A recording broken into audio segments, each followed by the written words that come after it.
Hello, everybody. Welcome to the Mainstream Indie Music channel.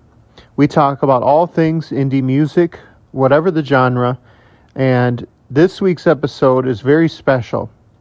It's been something that's been building, you could say, over the past couple of months on this channel, even this last year on this channel. But before I begin, I want to send a special thank you to the 482 subscribers. I can't even believe it. It's unbelievable. And for the hundreds and even thousands of you that check out our regular videos or our shorts, thank you. It just means so much to me that the channel has continued to grow in such a way, and that you too have a special connection to this genre of music that to me is just so underappreciated. Now, to begin this week's episode, we need to rewind time back to the early 2000s. Specifically, and almost unfortunately, back to the year 2001.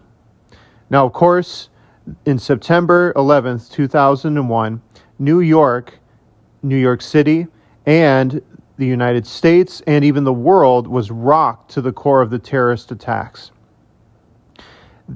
It seems a little odd that I would bring that up in this this story, but it fits well with so many New York bands at the time, because so many of them mentioned that day in particular of shaping their music writing, shaping the way that they viewed the world, shaping their art. Such bands as the Yeah Yeah Yeahs, Interpol, and the Strokes, which are the three major bands which I'm going to be talking about in today's episode, all have cited it, saying that it helped shape their focus musically. That happens. Now, one other kind of background thing that we need to paint is what was happening to music in general. Of course, the 1990s is well known for a couple things musically. One of them being grunge music, which was actually on its way out by the time the late 90s was even starting to happen. One of them was hip-hop, which was starting to become mainstream. If anything, it became mainstream in the 1990s and only bolstered its popularity from the 2000s all the way to where we are at right now. And left in that void was rock and roll. Rock and roll at the time was starting to reach a point where many of its former stars were starting to age. Think of bands like Pearl Jam, U2, and others. Incoming was a fresh new wave of music, a new way to look at things, which came and took bits and parts out of rock and roll, but took the emotion out of grunge music, you could say, the themes out of grunge music, and you could even say the happy-go-lucky style of ska, which also had started to work its way out, no matter how much I love ska, but that's for another video. In came bands like Radiohead and Coldplay. You could even throw Muse in there as well, where this new style of music decided to experiment with things, kind of breaking the mold of those former rock bands like U2, like AC/DC, and so forth. Now, I'm not saying any of these things to discredit or demean any of these bands, but rather I'm saying that it became a perfect storm of music, a new style of music, indie rock. Now, indie in itself, which stands for bands that stand with an independent record label, is also not new. But it had definitely never been in the forefront, never caught attention of mainstream media ever before. I would say there are very few exceptions. One of them, I would say, is the Talking Heads. But for the most part, I should say, indie music had always been in the background. One main reason for that was because the whole point of indie music was they did not have the support of major record labels. And so doing, many of the mixing, many of the sound recording new albums, touring, was mostly done in-house. And because of that, their reach across the country was very, very few and far in between. There are exceptions, like I said, where maybe eventually they would break into a mainstream radio station, and that would further expand their reach into other areas, but for the most part, they had to mostly stay where they were at. That formed the second biggest thing that happened in the early 2000s, which is the rise of the internet and social media, such as MySpace and eventually Facebook, which caused people to share their music, which caused bands to share their music to a further reach. Now, you add all these things together, and a handful of bands start to stand out in the New York City, specifically, music scene. I did not know this up until doing research into this video, but this entire movement is shown in a book. The book is named after Strokes' song, and that is Meet Me in the Bathroom. But the whole point of the book was to be about kind of the rebirth of rock and roll, or indie music in this case, in New York City, starting from the early 2000s.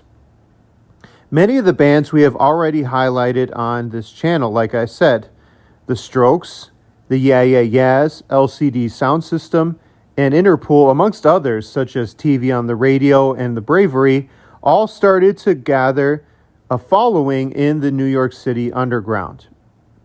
Were there precursors? Of course. I think of the band Mooney Suzuki. But the whole book culminates in LCD's, I guess you could say, quote-unquote, final show in Madison Square Garden in 2011. Now, of course, we know that at the time, they have since come back. Now, those bands, the first half of the decade, the Strokes, Interpol, Yeah Yeah Yeahs, and so forth, really started to remake and show the New York City underground.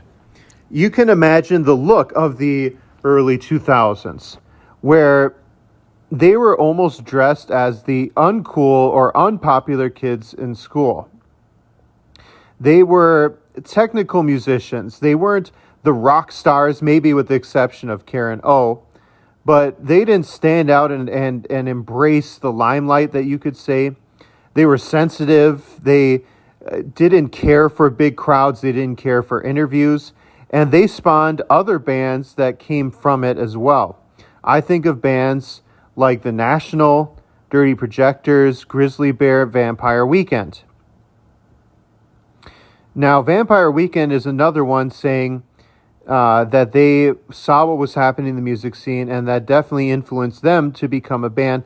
But I wouldn't say they were part of that initial group that I mentioned.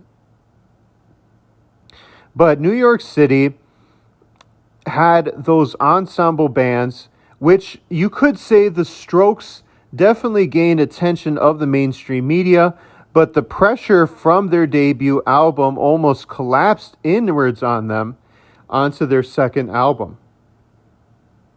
At the same time, think of who these New York City bands had.